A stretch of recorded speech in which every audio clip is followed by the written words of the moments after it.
Doutor, e o fato também é que, ainda que de forma lenta, a vacinação no Brasil já está acontecendo. Aqui em São Paulo, por exemplo, acontece a vacinação de idosos com mais de 90 anos já nesta segunda-feira. E mesmo que esses idosos tenham tomado a vacina, as pessoas mais jovens da família devem continuar adotando as medidas de segurança, uma vez que nós sabemos que temos essas novas variantes atuantes pelo país, nós não temos um bom sistema, de rastreamento. Então, quais são as medidas que nós devemos tomar, até com essas pessoas que já estão sendo vacinadas? Olha, Lívia, essa pergunta é essencial. Vou até pedir licença para mostrar aqui para vocês. Eu acabei de tomar a minha segunda dose da Coronavac. Eu sou profissional de saúde, sou infectologista, estou aqui na linha de frente, mas nem por isso, nem por estar com as 2 doses da vacina, nós podemos baixar as medidas de prevenção. Porque, veja, nenhuma vacina, ela protege 100%. Então, mesmo eu estando com as 2 doses da Coronavac, não significa que agora eu estou protegido, posso sair para ir sem máscara, em aglomeração. Eu ainda corro o risco de ser infectado. A gente sabe que a Coronavac e todas as vacinas em geral protegem principalmente contra as formas graves, as formas que vão precisar de internação ou que vão para a UTI, mas é possível sim que você seja infectado e tenha uma forma leve. E tendo a forma leve, Lívia, cai justamente na pergunta que você falou.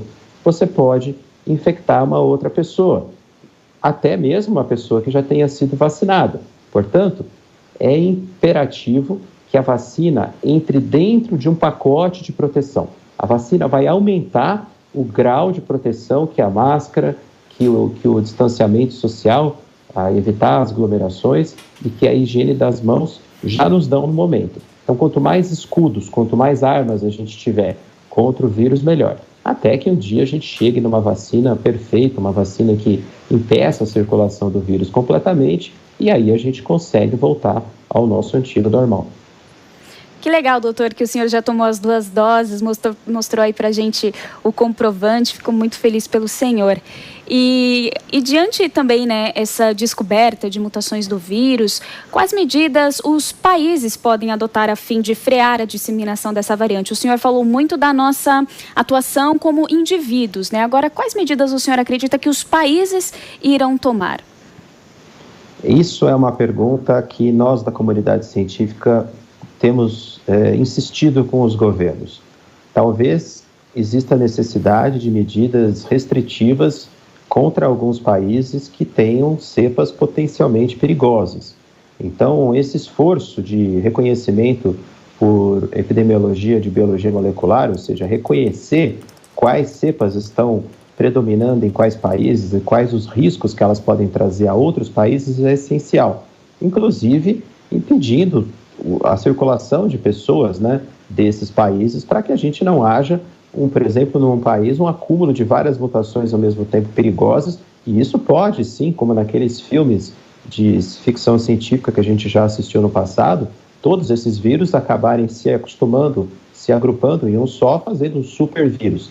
Isso é muito perigoso, porque nós estamos vivendo uma pandemia com milhões de casos, e essas mutações, elas acabam mesmo acontecendo, a gente sabe disso. Portanto, é necessário que as autoridades sanitárias internacionais fiquem atentas, como aconteceu, aliás, no finalzinho do ano, ali no Natal. Lembra que o Reino Unido fechou as fronteiras para não deixar indivíduos que tinham aquela primeira linhagem que a gente reconheceu, a B1.1.7, circularem pela Europa. Isso precisa ser feito de forma mais responsável. E o Brasil tem que fazer uma lição de casa importante. Mapear a nossa variante, que é conhecida como P1, saber quantos por cento do total de vírus que está circulando é dessa variante, entender melhor qual é o impacto que ela pode trazer em relação às vacinas, se tem queda de imunidade e proteção da vacina em relação à Coronavac, a Oxford AstraZeneca que nós estamos usando aqui.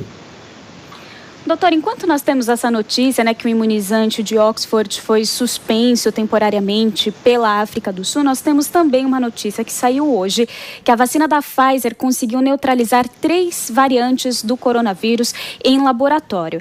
Isso não significa, não deve abrir margem para que a gente comece a discutir qual que é melhor ou pior, doutor? Explica pra gente, senão começa aquela mesma história, eu vou tomar tal vacina, a outra não. Como que fica essa situação? Na verdade, agora as vacinas vão sim começar a se diferenciar, Lívia. Infelizmente, nós não temos aí um cardápio aberto para escolher quais são as melhores, né? Mas isso no futuro vai acontecer. As vacinas vão precisar se adaptar. E é possível, sim, por exemplo, que a Oxford AstraZeneca faça modificações na sua vacina para incluir proteção para essa variante. Essa variante da África do Sul que a gente conversou no começo, a B1.351, ela também tem impactos sobre duas vacinas, a Novavax e a da Johnson & Johnson. Também foram relatados perda de eficácia em evitar casos leves, vacinas ainda que não chegaram aqui no mercado brasileiro. Então, como são todas as vacinas, com exceção da Coronavac, todas as vacinas se baseiam em fazer anticorpos, em fazer resposta imunológica contra a spike, e todas essas mutações que a gente falou são justamente nessa spike, que é a proteína espinho, né, a lanceta que fica ali no coronavírus. Qualquer mudança conformacional, qualquer alteração na forma dessa spike pode diminuir a resposta imunológica. Então, todas essas vacinas têm que ser testadas para essas variantes. Mas, infelizmente, vai acontecer no futuro, sim, dependendo da situação epidemiológica de cada país, que uma vacina seja mais indicada para uma variante, outra para outro, e que as vacinas vão se aprimorando. Isso é normal, é que nem a gente faz para a vacina da influenza, da gripe, né? A vacina da gripe, para quem não sabe, ela protege contra 3 tipos de influenza: o H1N1, o H3N2 e o influenza tipo B, né? Justamente porque são esses os nomes das variantes do influenza. Mas isso vai acontecer para o coronavírus também. Nós vamos ter que ampliar o cartel de variantes dentro de uma vacina específica ou de várias. É que tudo está começando agora, a gente está começando a entender essa questão de variantes. Mas o ponto é que, conforme o vírus vai se adaptando e vai ganhando essas qualidades para ele, nós temos que correr atrás e ir também melhorando as nossas vacinas. Doutor, e a expectativa é que a Anvisa, o nosso órgão regulador, esteja também a par de todas essas mudanças, tanto das variantes quanto da eficácia das vacinas.